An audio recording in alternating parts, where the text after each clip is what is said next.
Hello and welcome back to another video from me, FPL Crusader. This is the final video I'll be doing this season. Have no fret though, I'll be back in a couple of months, I reckon. I guess I better pay more attention to my day-to-day job. Apologies for the if the screen lags a little bit in terms of my face, but you just have to watch the slides. So 1 week left, 1 week, one chance of glory. If you're winning your mini league, or if you're chasing in your mini league, or if you just want to crash up that rank, then hopefully some of this information can make it a little bit better for you, and you can finish on a high, hopefully with green arrows. Why do people constantly talk about game week 38 chaos, more goals, etc., etc., etc.? I did some research. Now this is out on Fantasy Football Scout as well, and a couple other websites had the exact same article, so take it from what you want. I've done it into a bar graph. Those who don't know bar graphs, essentially pink is game week 38 throughout the different seasons, and green is game weeks 1 to 37. These are just the averages of goals scored per game. So basically the average for game week 38 for the last 10 to 12 seasons is 3.4 goals.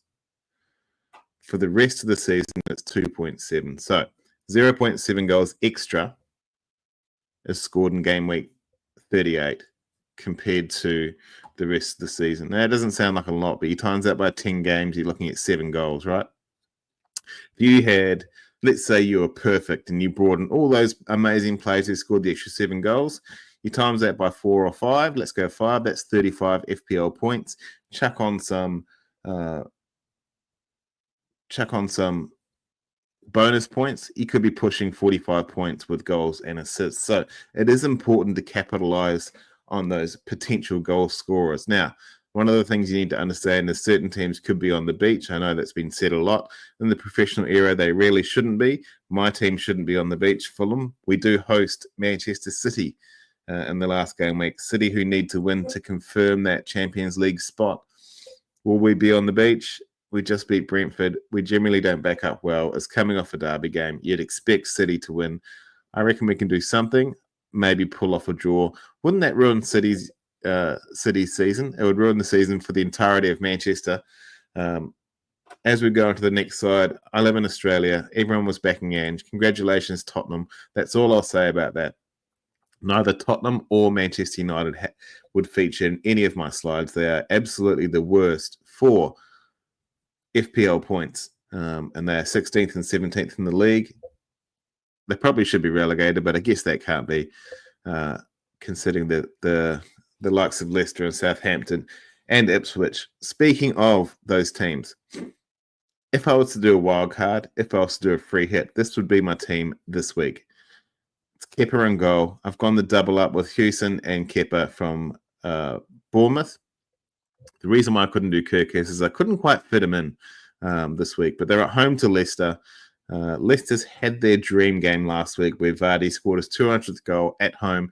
He's even said he's not even going to bother playing this week. So Leicester are basically cannon fodder this week. So I've got Houston and Kepa in goal, and in the defensive line, I've got Aaron Wan-Bissaka away to Ipswich. He's just been voted West Ham's player of the season. Now, for what you think about West Ham, that might not be a hard medal to get, but he has played very well. I've got Vardy as well because he does finish the season pretty good. And partnering with Aaron Wan-Bissaka would be Jarrett Bowen away to Ipswich. Again, he's finished the season on an absolute high, one of his best finishes to a season. And he's just shown his consistency over the last 4 or 5 years. He's been very, very good. Interesting to see if he gets picked up by a bigger team. I think he could be there for life. Could be one of these players that always gets those FPL points. Keep him there for the rest of his career. Maybe, I would say if Gordon goes from Newcastle, Bowen could be a really good pickup. I think he could slot him well to that team, but as it stands now for West Ham, he is their shining light. I've got Brian and Wamo. He's on pens. He's away to Wolves. What are Wolves playing for? I've got Salah at home to Crystal Palace. They're going to celebrate. They've already celebrated their victory, but it's their last home game, so why wouldn't they celebrate again? I've got Saka away to Southampton. Interesting to see if he turns up. They've got second place guaranteed, so do they even need to try? Can they blood some new players? It's a bit of a risk, but I think the entirety of the FPL community, at least on Twitter and the other one, Blue Sky, We'll be going with Saka and this bloke, Evan Nielsen, at home to Leicester. So I've got 3 Bournemouth in my free hit team. I've also got Wissa and Watkins up front as well. Those men don't need any introduction. They're playing extremely well. Wissa, I've seen a stat, has the most non-penalty goals in the league, tied with the likes of Salah, Haaland, and I think Isaac. All of them are on 19. Just shows how much of an amazing season Wissa is actually having.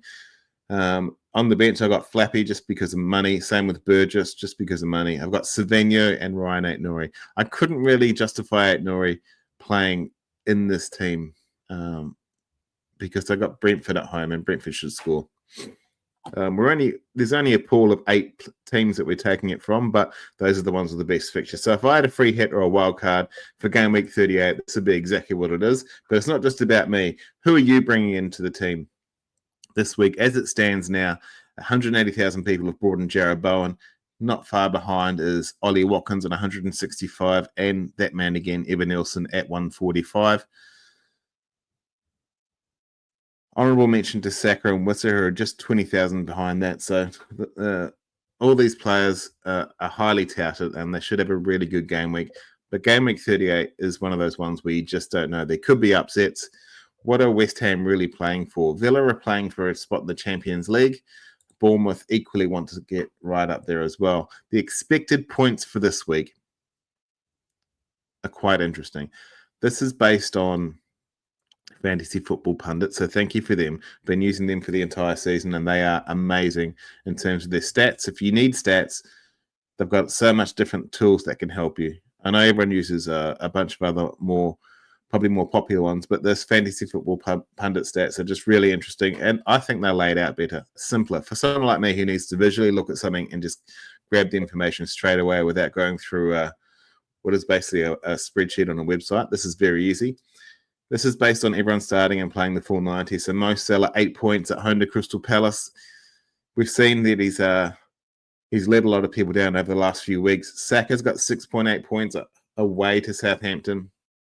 Now, if Isaac was playing, he'd probably be a captaincy shout at home to Everton, but you'd probably think he won't play. Evan Nielsen could be a sneaky captaincy shout. I think he could do very well. If Kluivert paid the full 90, he could be right up there as well. All these players are around 6 points expected. Chiesa, when he starts, he does do well. Crystal Palace, they should be on the beach after beating Man City, I should say, in the FA Cup. But we saw them come across and have a good victory against Wolves the other day. So who knows? They're playing with so much freedom, they can just do what they want. Asensio, dark horse there, away to Manchester United. You'd have to think Manchester United will be vulnerable at home. You'd have to think that. Bowen, Semenyo, and Foden round out, but I really wouldn't go into Foden, to be honest. I just don't think he's the man he was this time last year, and he will struggle to regain that form for an extended period of time. All right, let's have a look at some projected goals and odds, and a couple of slides here from Rob T. If you're not following Rob T on the socials, do yourself a favor, go ahead and follow. Sorry, he puts out a few of these a week, and it provides with a pretty good information about what's going on in the game, and also can help you make your decisions for Fantasy Premier League. It's shown on a bunch of other pods, but I asked him if I could use it on this one, and he said yes. So interestingly enough, we'd look at the first one. Bournemouth goals 2.4, clean sheet 42%. Now the 2.4 seems a little bit low considering it's Leicester, but as you can see from the information on the left-hand side, they've only got 10 points from the last 12 game weeks. So they're not exactly on a huge run. That coincides with Kluivert's dip in form as well. So shows how much of a key man he is to the team. When he plays 90, they do a lot better. I expect him to start, and I expect that expected goals to be a little bit higher. West Ham and Ipswich is relatively the same for goals, and the clean sheet's not really going to be there, but you can almost guarantee Jarrod Bowen to score. Villa and Manchester United, that should be skewed a little bit more in Villa's way as far as I'm concerned. I expect them to run right over Manchester United. They've won 8 of their last 10, and they've played some good opposition and top opposition in the league. Now they're playing a team that's 16th. I don't really see them having an option. I'd expect Manchester United to score, but I think Villa can win that game 4-1, 3-1, something along those lines. The big game of the weekend is Forest and Chelsea, and this will be a battle for European places. Chelsea here are a little bit favourites. I would expect Forest to pretty much shut up shop, play the low block. They've got good enough defenders to do it. Chelsea don't look that great on the attack. Not as good as we expect them to be with their attacking prowess. They're winning games 1-0, 2-0. Forest can easily do that. It's their last home game of the season. They're playing. They've got a reason to play to get the team back into Europe. The crowd will be right up for it. I expect Forest to win this game, probably a dour 1-0. Brighton and Tottenham. I mean, you could forgive Tottenham for not giving a crap about this game, right? They've just got the Europa League victory. Brighton probably need it to increase their market share. I think Brighton should win this one. Fulham and City, I spoke to you about that earlier. I expect City to run right, unfortunately. I think we'll do well, but I don't... Yeah, City actually need to win, so we'll see what happens. If we can contain them in the first half, we might be able to finish all over them in the second, so we'll see how that goes. Liverpool, 2.5 goals. I expect that to be 3 or 4, really. That could be a bloodbath. But that being said, I think Crystal Palace will play open and they could score a couple of goals as well. Newcastle and Everton, it won't be as easy as everyone thinks. I think Everton could pull a sneaky draw here. Isaac's not playing. It's been 4 games Isaac's played. 4 games Isaac's missed this season, and Newcastle have only got 2 points from those 4 games. So they really need him. Everything's built around him. He's not playing this week. I expect Everton to get a result here. Arsenal should run riot over Southampton in the final game of the season. That 2 goals, they really need to showcase some of the young talent, but they should also loosen the strings a bit and try and just have some fun. I expect them to get a few goals. And Wolves and Brentford could be a sneaky goal fest, I think. I don't see either team trying to make it a dour affair. I've got both Wissa and Cunha, so I'm hoping for 3 or 4 goals each. Match odds here. We'll run through this really quickly. Bournemouth, City, Liverpool, Newcastle, and Arsenal all heavily favours in the 60s and 70 percentiles. Villa's up to 55%, and then you've got the rest, which is Brighton, Chelsea, and West Ham, all around the mid-40s. But as I said, it's game week 38. Throw the odds out the window. You could pretty much expect Bournemouth to win, but if Leicester get a few goals or get some chances, they could put them away. But they were without Vardy, so you'd expect Bournemouth to run right. Same with City and Liverpool. But Fulham and Crystal Palace can both score goals, as I said earlier. So it'll be an exciting game week 38. One of the ways for us to get ahead in our mini leagues and improve our rank towards the end of the season is to bring in some differentials. We've got some interesting differentials this week. So we've got Evan Nielsen.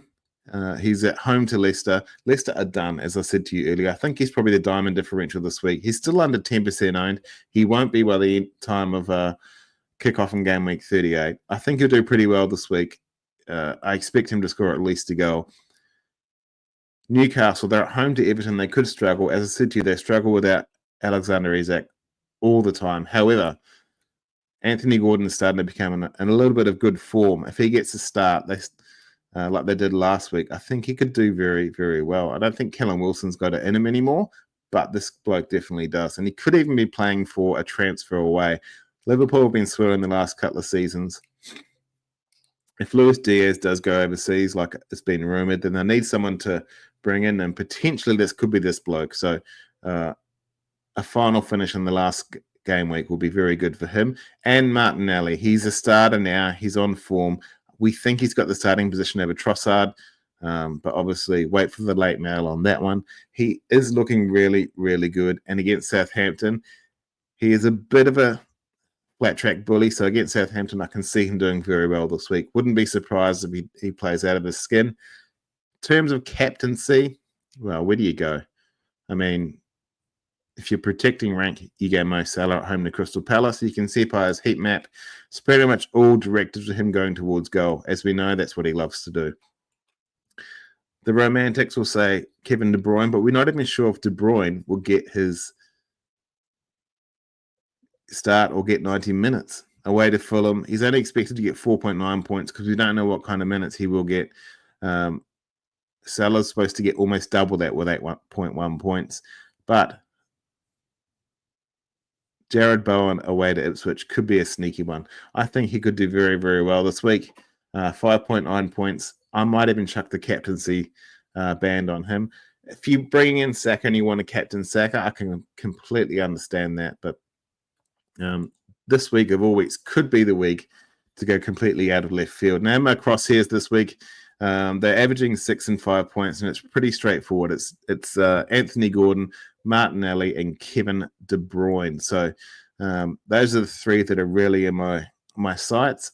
I would put Saka in there as well, but I'm not sure if I can afford him. If I go De Bruyne as well. If I don't go De Bruyne, then maybe I won't. Then I'll just go with Saka and keep Palmer. I kind of want to get rid of Palmer. I think he's going to be clapped down against Forest, so that might make me do a -12, but we'll see.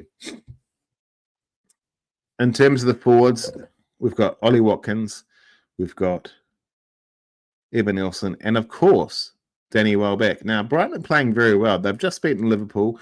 They're against the Tottenham team who deservedly will be on the beach. They've got nothing really to play for apart from just shining up the Europa League. So expect Ange to play a few younger players. I expect Brighton to have a lot of success there, and Danny Welbeck could very well be the man to capitalise on that. He's a sneaky one that I won't be bringing in unless Cunha is injured, but I think he could do very well. I've brought him into my challenge team now. Challenge for the last 5 or 6 game weeks has been boring as heck. It's just choosing one matchup, and you can only choose between them. But this week, can only have one person per team. So, in the last hurrah, I'm looking for an Arsenal clean sheet from Raya. City need the win, so I've got Vardiol. I've got Mbeumo and Bowen. They're both on fire. They're both doing really well. Mbeumo's on penalty, so I've got him with the captaincy shout. But I've also got Danny Welbeck as well. Now, Danny Welbeck, as I said to you earlier, could do very well against Tottenham, but he's playing pretty good. He's not injured. When he's not injured, things generally happen for him. João Pedro is back from suspension and injury. He always does very well when Pedro's back. So they actually benefit each other when they're on the pitch. I expect Danny Welbeck to do very well. That's my team for challenge. Let me know if you're playing it. I've got 2 drafts for my final week that we'll go through right now. I'm on bench boost. As you can see down the bottom, the bench boost is highlighted. And the first draft this week is a -8 I've taken because I had to get rid of a couple of people, and I'll show you who in a second. But I've brought in Kevin De Bruyne for Daniel Mellon. I had some money up my sleeve, and the Mellon experiment did not work. I've brought in Ricardo Calafiori from Arsenal for Yuri and Timber. Timber has had ankle or knee surgery. I can't remember which one, but he's gone. And I've brought in Kepa from Bournemouth because Flappy just isn't getting the game time, obviously. And with a bench boost, I want everyone to play. No Saka, no Arsenal attack, just the one defender. And Calafiori could really be, could be Kiwi or someone else. So he's just a marker in there to use up the cash. I didn't have enough money to get to Saka here, so that's why I didn't do it. The only way I could do that is by going Palmer to Saka and then doing something else. But I thought a -8 in this particular draft wouldn't be too bad. And I've got the captaincy shout on Bowen, which I'm pretty confident I'm going to keep with now. I think Bowen could do very well. So we've got Pope in goal, Vardiol, Calafiori, and Houston at the back. We've got Palmer, De Bruyne, and Mbeumo, Kluivert, and Bowen, Watkins, and Wissa. But on the bench, because we've got the bench boosters, Kepa.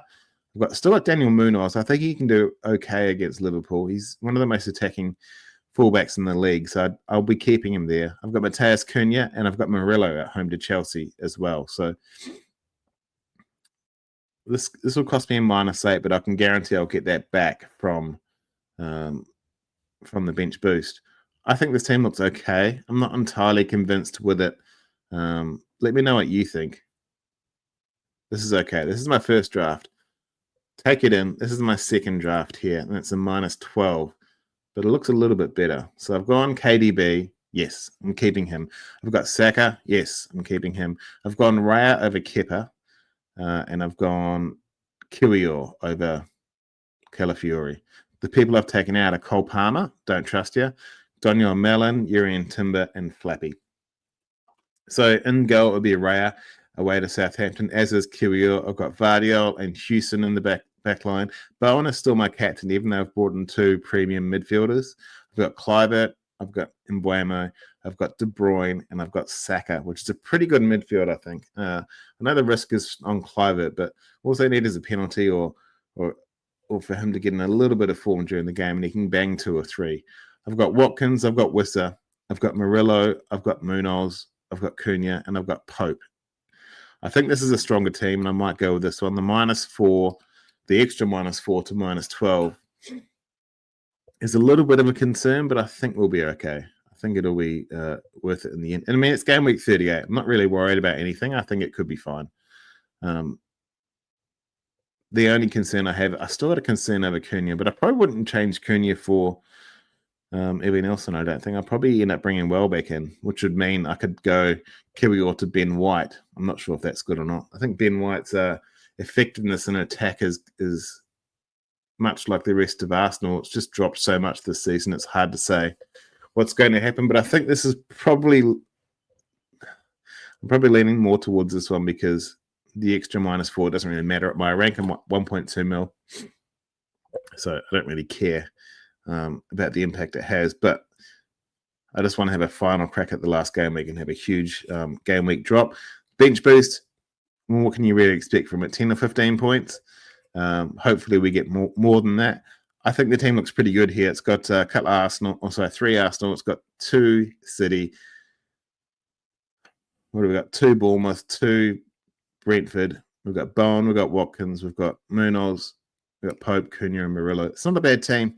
I think it'll be okay. I'm likely to go with this one, but I'm happy for people to change my mind. So let me know which team you'll go with in the comments, and then hopefully we can all get green arrows together.